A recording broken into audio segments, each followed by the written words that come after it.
Welcome back. The Lady Warriors putting up a fight, wanting to extend this series to Game 3 on Wednesday. Nakuha nila ang first set after being mostly behind in that first period. They fought back, won it by 3 points. Well, yeah, I feel really in that first set, it kind of overcame that mentality that, you know, they were a bit slow in the first set, in the start of the first set, but they overcame that, you know, with the help of Myla Pablo, of course. No, she led all scorers, I'm sure, but it's the teammates actually followed suit. So it was really a team effort for the Lady Warriors, which is a good sign for them. At Panaga, producing, had Myla Pablo, I think, already with about 7 or 8 points. So she's almost there to equaling her total for the entirety of Game 1. Tignan natin ang mga numbers from that first set. Yeah, in terms of attacks, 13-10, it went their way, which is a good sign for them. We talked about them converting because reception was, digging was actually pretty good. Blocking still went their way, 4-1. Services, actually, all categories went their way. Even the unforced errors went their way, 11-6. So can you imagine if they minimized their unforced errors, it would have, the first set would have been done earlier. But you know, let's focus also on the Jet Spikers. They started out really well. They led as much as 4, but they committed those errors, I think 6 errors, in that stretch that the Lady Warriors caught up. You know, so they could have made this close, could have gotten him, but they got to forget the first set and focus on the second set. Here we are about to get started. DJ Tronics, talagang nararamdaman ko yung pagiging throwback Sunday Yeah. ang playlist niya. It is Game 2 and set of the semifinals between the Lady Jet Spikers and the Lady Warriors. Del Palomata ang unang magsuserve dito. Back row attack para kay Myla Pablo. Lulusot sa blocking ni Tapik at ni Pantino. Yeah, obviously the Lady Warriors' first option really is Myla Pablo, and why not? From the back, from the front, from anywhere. Yeah. She's gonna score. Cell C now to serve. Goes deep. Cases with the reception. They're going to go to Josimar Tapik. Tapik with a quick hit. Not entirely sure, but I think that is the first point para kay Josimar Tapik. Yeah, I think that was it was good for Wendy Samana to go to her because we did mention her in the pre-game and how much she scored. They need her numbers. Yes, 11 sa Game 1. Ang nakuha ni Josimar Tapik was really quiet in that first set. Yep. Trying to get it into that hole. This time, 3 players jumping at it from the Lady Jet Spikers. The net touch. At may chance tayo ngayon puntahan si Janine Choi.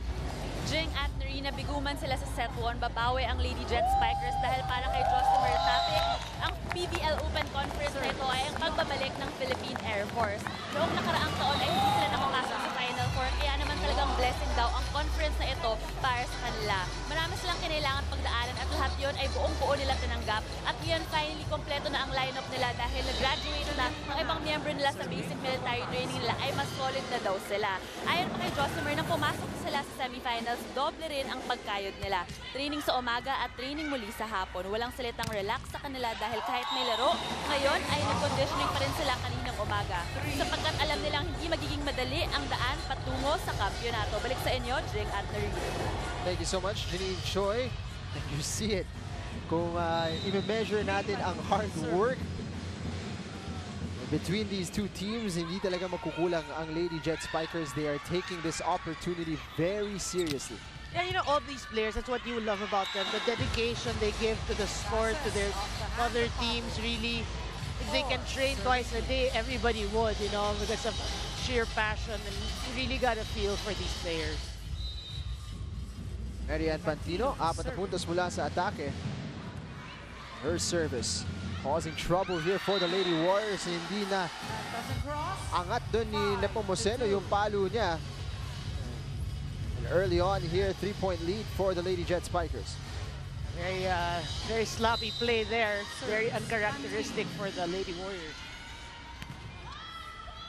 We go back as well to the last elimination game of the Lady Jet Spikers. We talked to Yonko, who mentioned na after ng tournament ito, medyo magkakawatak-watak na ulit yung kupunan ng Lady Jet Spikers. They will be assigned all across the Philippines. So this tournament in particular, malaking bagay para sa kanila because they know this could be a final time that they could all play together. Yeah, I remember Yonko said she's, I think, Cebu, no? Mactan. Oo. Something like that, yeah. Yeah, so they really do have to cherish this this moment right here. Unang hulog ni Semana, nabasa doon ng Lady Warriors. Cases. Soft touch, and there was a net touch called by Orlindo Eusebio on the Lady Warriors. Let's see right here. Ooh, the softness, the touches. Yeah. Even Kaine Pamaseno believed it was that soft. Even she believed she didn't touch the net.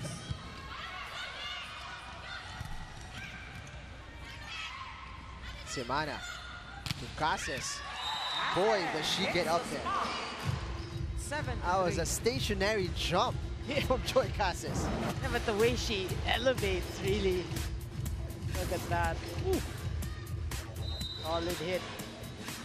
Service.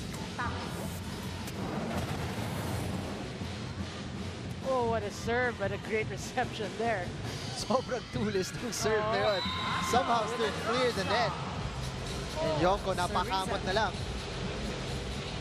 Yeah, and see how much respect the Lady Jet Spikers have for Myla Pablo. When she goes up in the air, they're like waiting for that strong spike. So when she dropped it, nobody moved. Semana has a look, goes to Cases. Beautiful hit there on Dadang. And just like in the first set, ang Lady Jet Spikers ang maghahatid sa atin into the first technical timeout. Lamang sila ng 4, 8-4.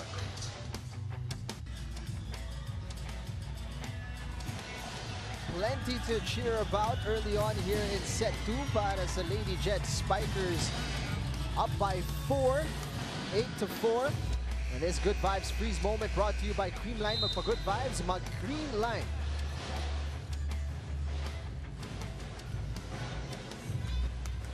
Similar to what happened in that first set. End of the first. They raced away, got a 4-point cushion. The question is, kaya ba nilang ma-maintain ang advantage na to against the Lady Warriors? So far, so good for them. Cass is contributing, Yonko, Palma, I mean, everyone is contributing, which is why they're ahead in the set. What a way to be kept alive there by the Lady Warriors, but Yonko emphatically puts it away. But you can see really Wendy Ansamana is just distributing the ball really well here in the second set. Everybody gets a chance to hit. Not everybody, I mean, Pantino, Yonko, Cases, everybody. Whereas the Lady Warriors are becoming more predictable here in this first set. Really just solely going to Myla Pablo. Wendy Semana overhits that serve. Frustrated with herself there. Serving for the Lady Warriors. Natigil momentarily momentum dito ng Lady Jet Spikers. Yonko, lots of power. Did she touch the corner? Yes, she did, says the official. We will be given the benefit of slow-mo. Ooh, look at that. Right in the corner. Good call there by the linesman. Up by 5. Ito nakikita natin yung conversion rate ng Lady Jet Spikers. Napakataas, close to 70%. They are enjoying here in the second set. At na timeout muna. Pakinggan natin. Umarap dito sa cross. Walang problema sa akin, may block. May coverage tayo. Huwag nyo lang umarap kayo sa labas. Wala tayong laban doon. Ha? Okay? Kailangan ng tulong mo. Ha? Kailangan ng tulong mo. Ready? Okay, first ball lang muna. G, tutok mo muna sa quick. Paganahin mo yung quicker. Ha? First ball.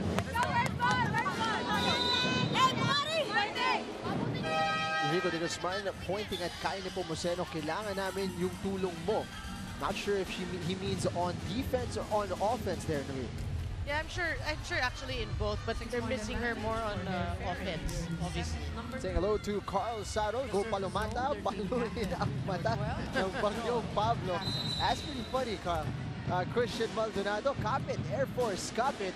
And so far, so good. Up by 6 here in the second set. And looking to add to that advantage. Kaso diretso sa net ang service ni Joy Casis. Saying hello to Justin D. Great coverage, great game, great commentators, great players. Everything is great. Good luck, PSW and PAF. Justin, maraming salamat. Yes.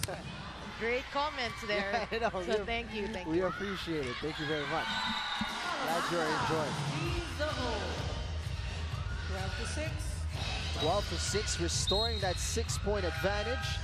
At papasok ngayon si Ginoo. Pocari sweat. At papalitan muna si Kai Nepomuceno. Yun nga, sinasabi ni Coach Rico de Guzman. Nangangailangan siya ng mas maraming contribution mula kay Kai Nepomuceno. Perhaps an opportunity to think about it first is what's necessary. Well, remember towards the end of the first set, I actually did mention that the challenge to the Lady Warriors is if Pablo's in the back, although she is an option at the back, other people have got to step up. And Panaga makes a living off of balls like that. Yeah, you gotta love her really being aggressive at the net. Had a hand in that. Yeah, she didn't let him go. Yeah. So quick to gobble up those balls. Oh, the dig. Dig by Casis. Over by Tapit. Back row attack para kay Pablo. Off speed, nabasa ni Tapik this time. One of the longer rallies we're enjoying here. What a hit. Elaine Casilag. That's a monster hit from her. Yeah, that's one person who actually we've known her to be a very prolific scorer. And yeah, she took a back seat with Pablo taking charge, but we know she can hit. We've seen it, you know, perfect example. We know what she can do, and they really need more of that from her. One-handed by Pablo to keep it alive. But the blocking, nandyan para sa Airforce. 13 to 8. Yeah, the Yonko there reading that pretty well. Running hit, napayungan na dong si Yonko. 3 puntos mula sa atake para kay Yari Yonko. And 2 block points. That's a complete miss hit mula kay Myla Pablo. Yeah, after that shank by Elaine Casilag. So again, they gotta make sure they have to keep their first ball in check. Certainly an improvement mula sa Lady Jet Spikers na hawak nila ang lamang ng 6 at this stage of the set. Pantino. Tapik. Good dig. Sent over there by Ginoo. Semana huhulog na basa ni Panaga. One more time mula kay Wendy Semana. And there's an infraction called. Not sure what it was. Pero ng set, finger pass. In-over mo eh. Pasok eh. Illegal set, illegal overhead pass called on Chrysostom. 9 to 14. Okay. So the libero, when you're beyond the attack line, you cannot do an overhand set. Okay. You can if the setter sets it. If it's the first ball, 3 touches, right? If it's the first touch, you can, for as long as the setter sets it to somebody else. So it's not considered a set, but a pass in the first ball. Right. Timeout. Airferry. Timeout on the floor. Let's listen in to Airforce. One stop tayo. Ha? Tatlo yan. Dahan-dahan ang receive. Paabuti natin. Okay, play natin. Nasa harap ka. Nasa harap. Pasukan ka. Dalawa spike natin. Hey! Sabihin mo kung nasa harap ka. Kakasikalan ka. Big pass. Okay? Sige, yung block natin. Ipasok natin. Nakaka-timing na tayo. Ituloy lang natin yun. Pero one stop muna tayo. One stop muna tayo. Jasper Jimenez looking to stop the momentum nitong Lady Warriors bago pa talaga magsimula yung full-blown fight back ng Lady Warriors. They still have a 4-point cushion, wants to steady the ship before things get crazy. Yeah. Well, it's a 4-point lead, but we know it's not safe. Jeanette Panaga serve. Pantino, nalusutan ang double block. 15 10. That's a great set by Wendy and Semana. The blocks, obviously, they were late, so Pantino just hit it through. 1 point away from the second technical timeout. Dadang quick hit down the middle. Grabe yung timing ni Desiree Dada. Yeah, that's a that's a better set for Giselle C. You gotta go to your centers, you know, so you actually create option or a decoy for your other hitters, but you really have at least to go to them a couple of times. Nasilag, 2 puntos mula sa atake. Set to serve here for the Lady Warriors, goes deep. Good reception from Crisostomo, leads to a good hit para kay Josimar Tapik. Great dig. Wendy Semana is there, si Tapik. A soft touch over. Full na buwelo yun mula kay Myla Pablo, sinubukan ni Giselle C na sipain yung bola to keep it alive, but nothing doing. Up by 5 are the Lady Jet Spikers. They take us into the second technical timeout of the second period. We'll be right back. All around great game, regardless kung sino ang sinusuportahan mo, ang Lady Jet Spikers o ang Lady Warriors. If you're a neutral, it's perfect. Entertaining volleyball ang nakikita natin dito sa Phil Oil flying the center. Set 1 nakuha ng Lady Warriors, and as of the moment, ang Lady Jet Spikers ang may hawak ng labang dito in the second period, up by 5, 16-11. Well, in terms of attack, they're actually ahead here in the second set, 11-5. So that's a 6-point difference. That's pretty big. That one sent over from the technical timeout. This is the stage of the set where the Lady Warriors really mounted a strong comeback and applied the pressure on the Lady Jet Spikers. Good receive there. Palomata back in the game. What a hit from Pablo. Yeah, it's like there's no Palomata in front of her. A 6'3" hitter or 6'2" hitter. It's like she's not there the way Pablo hits. Service. Heather Ann Ginoo. Bill Kainglet Cayetano is back as well para sa Lady Warriors. Grabe naman yung bawi ni Palomata. 17-13. Yeah, you gotta love that set also by Wendy at Semana. You really gotta feed her. Talking about Palomata. Semana's serve goes over, and that's 2 service errors in close succession para dito sa Lady Jet Spikers. Yeah, good decision by Cayetano to let that go. Shishida serving. Dadang serve. Palomata once more.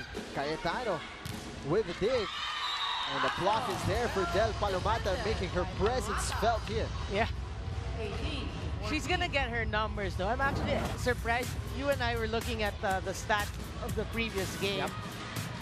No block, just one block for the Jet Spikers, courtesy of Wendy Semana.